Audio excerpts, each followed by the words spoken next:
నైరుతి రుతుపవనాల సీజన్లో ఈసారి దేశంలో సాధారణం కంటే అధిక వర్షపాతం నమోదవుతుందని భారత వాతావరణ సంస్థ ఇప్పటికే ప్రకటించింది.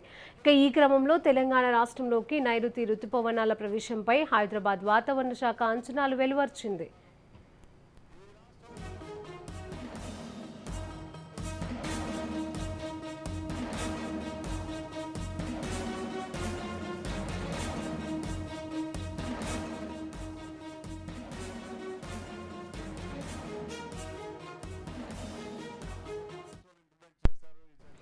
జూన్ 8 నుంచి 11వ తేదీ మధ్యలో నైరుతి రుతుపవనాలు రాష్ట్రంలో ప్రవేశిస్తాయని భావిస్తున్నామని వెల్లడించింది.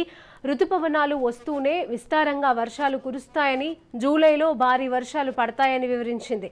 ఆగస్టులో సాధారణ రీతిలో వర్షపాతం నమోదవుతుందని, మళ్లీ సెప్టెంబర్లో భారీ వర్షాలు కురుస్తాయని హైదరాబాద్ వాతావరణ శాఖ పేర్కొంది.